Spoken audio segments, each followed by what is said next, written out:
감사합니다. 오늘 사도행전 강의 40번째 시간으로 하나님을 순종이라는 제목으로 말씀 나누겠습니다. 우리가 이 세상에 살려면 이 세상이 만들어 놓은, 사람들이 만들어 놓는 세상의 법을 지켜야 합니다. 만약 그 법을 지키지 않는다면 그것은 반드시 그 대가를 우리가 받게 돼 있기 때문이죠. 근데 문제는 우리는 하나님을 믿는 사람들입니다. 하나님의 말씀을 좇아야 되는 사람들이에요. 근데 이 하나님 말씀과 세상 사람들이 만들어 놓은 법이 만약에 여러분 대치된다면 여러분 어떻게 하시겠습니까? 그때에도 여러분은 하나님 말씀에 순종하시겠습니까? 아니면 세상 사람들이 만들어 놓은 법이니까 그 법을 지키지 않으면 대가를 받으니까, 처벌을 받으니까 그 법을 지키겠습니까? 2015년 킴 데이비스라는 여자가 켄터키주 로안 카운티 법원에서 서기로 일을 하고 있었습니다.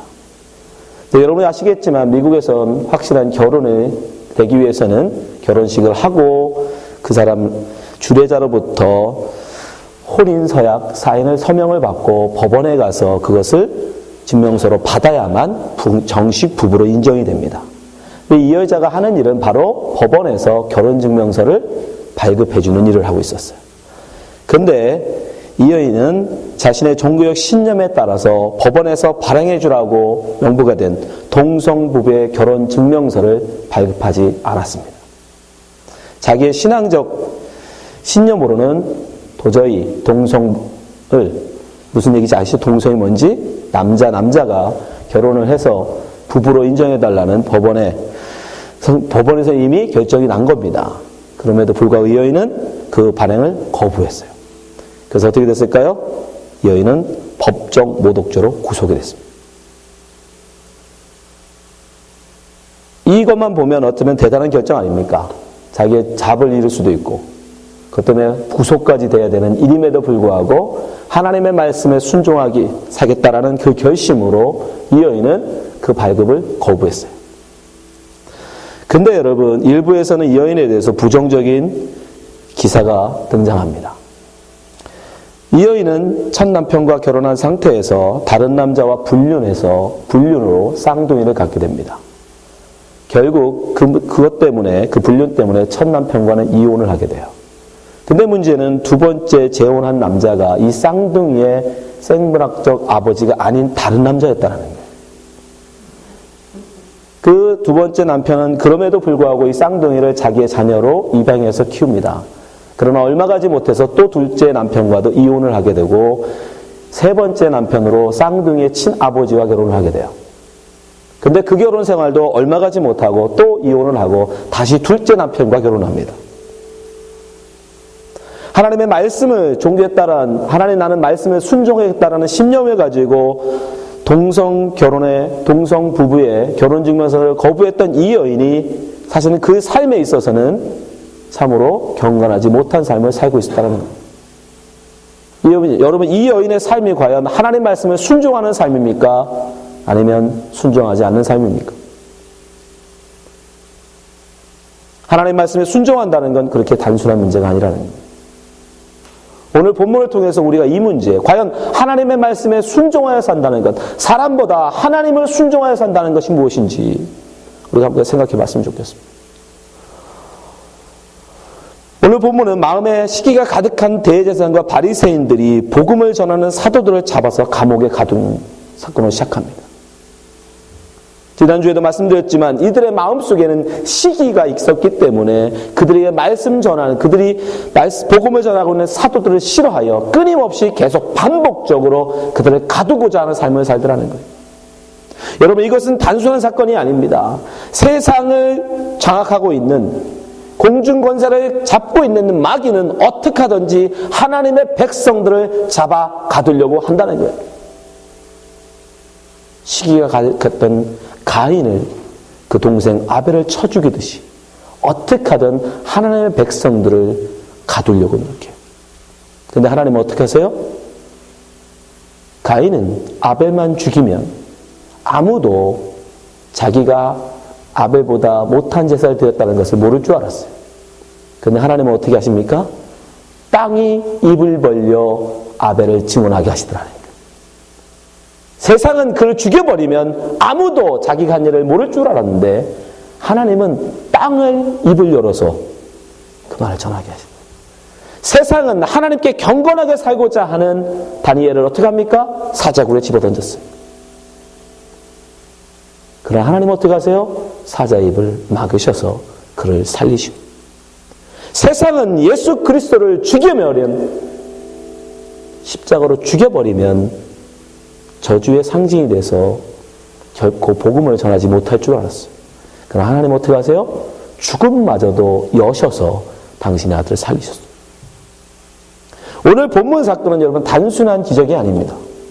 세상은 어떻게 하든지 당신의 백성들을 가두고 감옥에 넣고 죽이려고 하지만 하나님은 반드시 당신의 백성들을 거기서 꺼내신다라는 것을 우리에게 보여주시는 거예요. 그들은 어떻게 하든지 사도를 잡아서 감옥에 가두려고 했어요. 그리고 지켰습니다. 든든히 지켰어요. 아무도 절대로 못 데려가도록. 그러나 결과는 어떻게 돼요? 자기들도 모르게 전혀 그들은 해낼 수 있는, 그들이 상상할 수 있는, 그들이 생각해낼 수 있는 방법이 아닌 기상천외한 방법으로 하나님은 당신의 백성들을 꺼내시더라는 거예요. 22절 23절 보세요. 관속들이 가서 옥에서 사도들을 보지 못하고 돌아와 말하여 가로되 우리가 보니 옥은 든든히 잠기고 지킨 사람들이 문에 섰으되 문을 열고 본즉 그 안에 한 사람도 없다이다. 그들이 하나님의 백성을 아무리 가두려고 하지만 하나님께서는 그들을 한 사람도 거기에 두지 않으시더라는 거예요. 그들의 의도대로, 그들의 계획대로 하나님은 당신의 택한 백성들을 그 한 영혼도 결코 땅에 떨어뜨리지 않는 분이기 때문에 그들이 볼 수 있는 건 아무것도 없었어요. 그들이 할 수 있는 건 아무것도 없었어요. 마태복음 10장 29절 예수님은 우리에게 말씀하십니다. 참새 두 마리가 앗을에 팔리는 것이 아니냐. 그러나 너희 아버지께서 허락지 아니하시면 그 하나라도 땅에 떨어지지 아니하리라. 너희에게는 머리털까지 다 세신 바 되었나니 두려워하지 말라. 너희는 많은 참새보다 귀하니라. 당신의 백성은 단 한 영혼도 아무리 세상이 가두려고 해도 하나님은 당신을 반드시 꺼내신다는 약속의 말씀 우리에게 보여주고 계세요. 하나님은 이 약속의 말씀을 계속적으로 우리에게 말씀하십니다. 구약성경 이사야서 43장 1절 보세요. 야곱아 너를 창조하신 여호와께서 이제 말씀하시느니라. 이스라엘아 너를 조성하신 자가 이제 말씀하시느니라. 너는 두려워 말라. 내가 너를 구속하였고 내가 너를 지명하여 불렀나니 너는 내 것이라. 내가 물 가운데로 지날 때에 내가 함께 할 것이라. 강을 건널 때에 물이 너를 침몰치 못할 것이며 내가 불 가운데 행할 때에 타지도 아니할 것이요 불꽃이 너를 사르지도 못하리니. 이 약속을 믿으십니까? 이 약속의 믿음이 있으면 우리는 두려워할 필요가 없는 거예요. 하나님의 백성들은 두려워할 게 없는 겁니다. 아무리 그들에게 옥에 가둔다 할지라도, 우리를 쳐 죽이려 할지라도, 설령 그래야 우리가 죽는다 할지라도 하나님은 반드시 땅의 입을 열어서라도 우리를 지원하실 것이기 때문입니다. 사도들은 이 믿음이 있었어요. 하나님은 반드시 우리를 지키시고 인도하신다. 이 믿음이 있었기에 그들은 두려움 없이 그들 앞에 말씀을 증거할 수 있었어요. 생각해 보세요. 지금 막 꺼냈는데, 지금 막 꺼내주셨는데 다시 성전에 가서 복음을 전하란다고 어떻게 성전에 갑니까, 여러분? 제가 교회에서 설교하다가 잡혀갔는데 하나님의 은혜로 나왔어요. 근데 다시 교회에 서서 여러분 말씀을 전도한다는 게 쉬운 일입니까? 근데 사도들은 해요. 성전에서 말씀을 전하다가 잡혀갔는데, 감옥에 갇혔었는데 다시 하나님이 불러줬더니 다시 성전에 가서 말씀을 증거합니다. 그 안에 뭐가 있어요? 말씀에 대한 믿음. 하나님은 지키신다. 하나님이 인도하신다. 내가 하나님 말씀에 순종하여 살 때 하나님은 반드시 우리를 인도하신다. 그러니 사람보다 하나님께 순종하는 것이 마땅하다라고 말해요. 27절 보세요. 저희를 끌어다가 공회 앞에 세우니 대제사장이 물어 가로되 우리가 이 이름으로 사람을 가르치지 말라고 언금하였으되 너희가 너희 교를 예루살렘에 가득하게 하니 이 사람의 피를 우리에게 돌리고자 함이로다. 베드로와 사도들이 대답하여 가로되 사람보다 하나님을 순종하는 것이 마땅하니라. 이 말은 단순하게 이론적인 말이 아닌 거예요. 정말 베드로와 사도들의 마음속에는 그 믿음이 있었던 거예요. 우리가 사람보다 하나님께 순종할 때에 하나님은 우리를 지키신다. 하나님 우리를 보호하신다. 그 믿음이 그들을 이 두려움 없는 삶을 살게 했던 것입니다.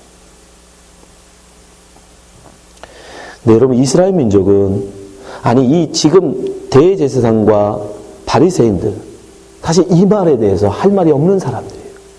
사람보다 하나님을 순종하는 것이 우선이다라는 이 생각은 이스라엘 민족의 독특한 사상이에요. 그러니까 이스라엘 민족은 당시에 어떤 민족이었어요? 이미 로마에 의해서 정복된 민족입니다. 세상 법은 로마 법의 지배를 받는 사람들이었다고요. 당시에. 그렇죠? 로마라는 제국이 그들을 다스렸어요.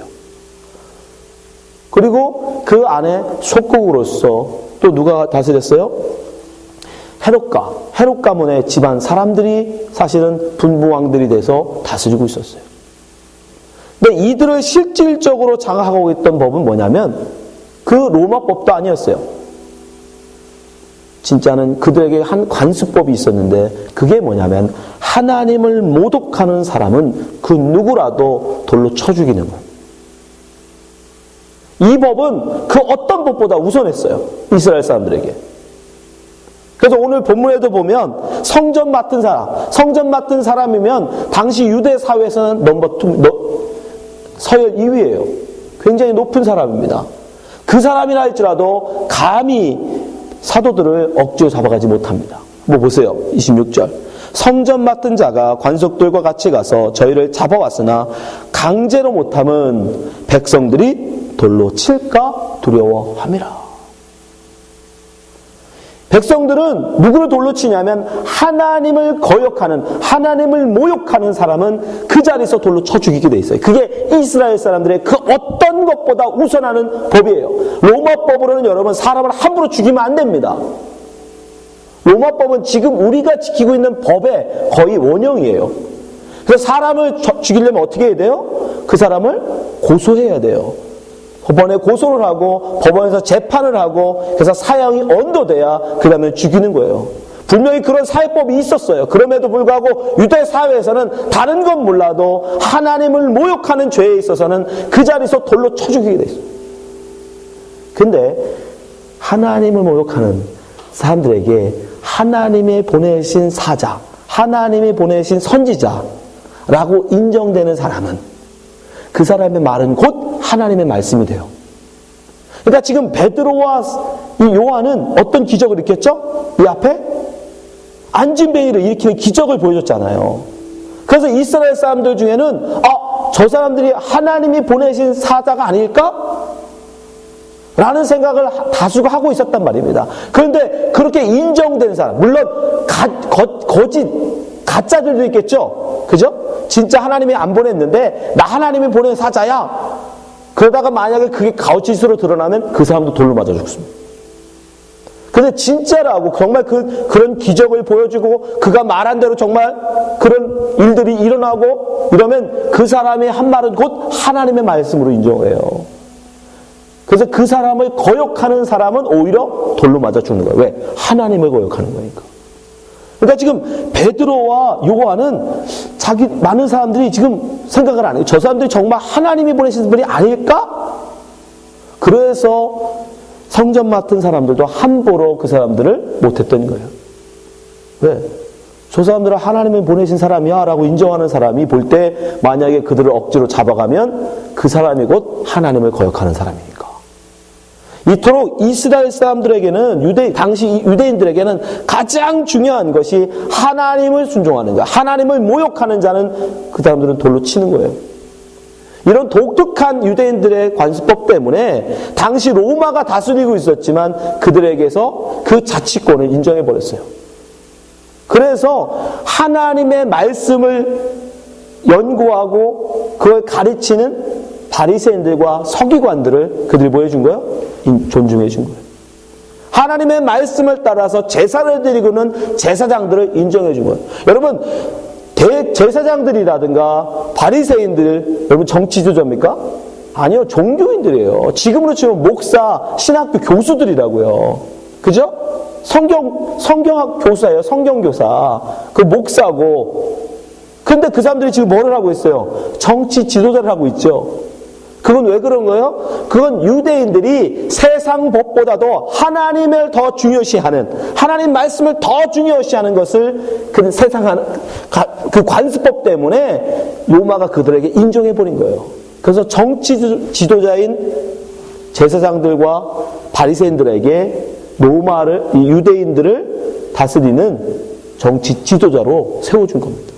그러니까 대제사장이나 지금 바리새인들은 사실은 그들의 이 사상, 사람보다 하나님을 순종하는 것이 마땅하다라는 유대인들의 기본적으로 갖고 있던 이 관습법 때문에 지금 유대 사회의 지도자가 되어 있는 사람들이에요. 자기들은 그것 때문에 지금 지도자가 돼서 유대 사회를 다스리면서 지금 하나님 말씀에 더 순종하겠다는 베드로를, 사도들을 뭐하고 있는 거예요? 자기들이 만든 법으로 지금 협박하는 거잖아요. 왜 우리가 하지 말라고 했는데 너 하냐? 아이러니죠. 자기들은 그것 때문에 지금 하나님, 사람보다 하나님을 더 중요시하는 그들의 유대인들의 그 사상 때문에, 그 관습법 때문에 자기들이 지금 지도자가 돼서 유대 사회를 다스리면서 하나님 말씀을 더 중요시하겠다는 그들에게는 뭐라고요? 너 왜 법 안 지켜? 왜 우리가 하지 말라는데 너 해? 우리나라 말 속담으로 하면 올챙이, 개구리 올챙이적 생각 못하는 거죠. 그렇죠? 자기가 그것 때문에 그 생각이 없었다면, 유대인들이 그런 생각이 없었다면 결코 될 수 없는 사람이었는데 지금 자기들의 그런 것들 생각 안 하고 오히려 자기에게는 그걸 적용하고 다른 사람에게는 그걸 적용하지 않으려고 하는 거예요. 이게 우리의 모습. 그렇잖아요, 여러분. 여러분, 우리 자신을 보면 다른 사람들의 잘못된 허물을 어떤 게 잘 보이는지 아십니까? 내가 잘하는 거. 나는 절대 과속을 안 해. 예? 저는 운전을 할 때 만약에 절대 과속을 안 하는 사람 눈에는 다른 사람 뭐는 잘 보여요? 과속하는 게 이렇게 잘 보여. 아, 저 사람 왜 이렇게 운전을 험악하게 하지? 왜? 나는 왜 험악하게 안 하니까. 세상을 바라보면 우리가 바라보는 시점이 그렇다는 거예요. 내가 잘하는 거, 내가 잘하고 있는 거, 내가 안 한 죄, 그걸 다른 사람이 하면 와, 쟤는 왜 저러지? 저것도 못하지? 저것도 못 지키지? 그리고 그 사람이 잘하고 내가 못하는 거냐? 그건 말 안 해. 우리 모두 다 죄인이지 뭐. 그런 거 뭐 그럴 수도 있지. 어떻게 사람이 완벽할 수 있어? 바리새인이 지금 대제사장들, 사두개인들이 지금 그러는 거예요. 그들이 정말 하나님이 보내신 사람들인가를 알아볼 생각은 안 하고, 왜 우리가 하지 말랬는데 하고 난리야? 우리가 지금 금했는데 왜 자꾸 해? 하나님 말씀보다 자기들이 만들어 놓은 법이 더 우선하다. 그게 베드로가 말하는 거야. 사람을 만나 듣는 것이 옳으냐? 하나님 말씀을 듣는 것이 옳으냐? 여러분, 우리가 다른 사람들을 바라볼 때, 아니 세상을 여러분 바라볼 때 어떤 세상이 만들어 놓은 법이 하나님 말씀과 그른가 옳은가, 여러분 그런 걸 모든 걸 바라볼 때 이걸 꼭 기억하셔야 돼요. 몇 개의 죄를 더 내가 저 사람보다 죄가 더 많으냐 적으냐, 그건 중요하지 않아요. 야고보서 한번 보세요. 야고보 2장 10절. 누구든지 온 율법을 지키다가 그 하나가 거치면 모두 범한 자가 되나니, 간음하지 말라 하신 이가 또한 살인하지 말라 하셨은즉 내가 비록 간음하지 아니하였어도 살인하면 율법을 범한 자가 되느니라. 아까 제가 예로 말씀드린 그 여인같이, 킴 데이비드 같이 그가 동성 결혼을 반대하는 그런 경건한 삶을 살았는지는 몰라도 그렇다고 그 여자가 경건한 여인이라고 할 수 없는 거예요. 왜요? 그의 결혼 생활은 하나님의 말씀을 온전히 따르지 못하고 있잖아요. 이해되세요? 그러니까 우리가 다른 사람을 평가할 때, 야, 나는 죄가 2개밖에 없는데 너는 죄가 왜 3개냐? 그렇게 말할 수 없다는 거예요. 하나님은 딱 기준은 하나입니다. 죄인과 의인이에요. 죄 하나 지은 사람이나 죄 100개 지은 사람이나 하나님 눈에는 다 뭐예요? 그놈이에요. 다 똑같아요. 그냥 죄인이냐 아니냐 보시지 너는 무슨 죄냐? 사기죄냐? 과속기냐? 너는 그냥 좀 더 심하네? 너는 좀 덜하네? 안 따지세요. 간음이 했는지 살인했는지 도적질했는 건지 하나님 그거 안 따지신다고요. 그냥 죄는 다 죄예요. 그러니까 너는 동성애했고 나는 동성애 안 했으니까 내가 너보다 나아. 그렇게 말할 수 없다니까요. 너는 살인해서 감옥 갔고 나는 도둑질해서 지금 경법전 나왔으니까 내가 나라고 말하면 안 된다니까요. 절대 그 시각으로 여러분 세상을 바라보시면 안 돼요. 그런데 이 세상이 만들어놓은 법이 하나님의 말씀과 위배되면 어떻게 해야 됩니까? 현실적인 거. 예, 조만간 알라스카에도 동성 결혼 찬반에 대한 투표가 나올 거예요. 그때 여러분은 반대하시면 돼요. 열심히 운동하세요. 반대하는 운동에. 여러분 가족들한테 열심히 친척들에게 친구들에게 이웃에게 열심히 운동하셔서 어떻게든 그 법을 만들어지지 않도록 노력하셔야 돼요. 그런데 만들어지면 어떻게 할까요? 만들어지면 따르셔야 돼요. 나는 그거 동의 못하니까 절대 발급 못해줘. 그러시면 안 돼요.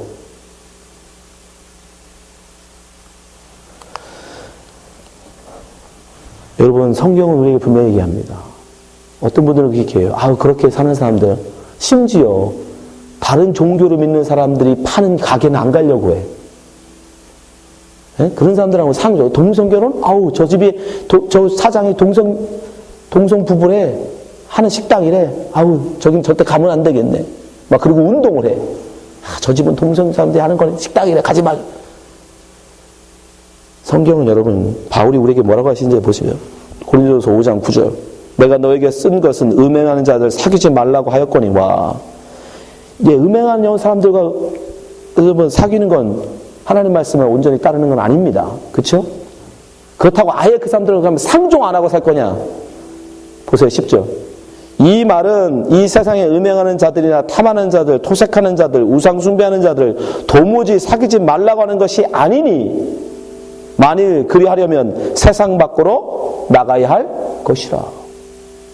여러분 죄인들을 여러분이 죄졌다고 아예 안 보고 그 다음에 상종 안 하면 그 사람은 언제 복음을 듣습니까?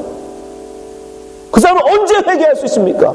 여러분은 태어날 때부터 거룩하고 살아서 죄 하나도 안 짓고 살아서 이 자리에 계셔요? 우리 다 죄로 살다가 하나님의 은혜로 복음을 듣고 회개하여 이 자리에 있는 거잖아요. 그 죄 하나 지었다고 여러분 그 사람을 매장시켜버립니까? 그 사람을 난도질해버립니까? 큰 죄지요. 큰 죄지만 그 죄도 하나님의 은혜는 덮을 수 있습니다. 여러분은 바른 시각을 가졌으면 좋겠어요. 그렇지 않으면 은혜는 나에게는 은혜를 적용하면서 다른 사람에게는 직책을 적용하는 이 대제사장들 같은 사두개인들 같은 그런 오류를 범할 수 있다는 말이에요. 사람보다 하나님을 순종해야 된다는 그 사상으로 지도자들이 했던 자기들이 오히려 그걸 들어서 제자들을 사도들을 감옥에 가두는 그런 류를 범할 수 있단 말이에요. 여러분 마찬가지잖아요. 나의 죄에 대해서는 은혜를 구하면서 다른 사람의 죄에 대해서는 징벌을 구하면 그게 어떻게 말이 됩니까? 여러분 분명히 기억하시기 바랍니다. 하나님은 우리에게 원하시는 건 거룩이에요. 죄 조금 짓고 오는 건 아니에요. 거룩이에요. 거룩. 거룩은 단 한 가지의 죄도 용서되지 않는 겁니다. 죄 2개 졌다고 죄 100개 지은 사람을 비난하시면 안 돼요. 우리는 다 죄인입니다. 우리 모두가 다 죄인이에요. 죄를 더 지은 자나 더 큰 죄를 지은 자나 우리가 똑같은 다 죄인들입니다. 우리에게 그들에게 베풀어야 되는 건 은혜예요. 징벌이 아닙니다.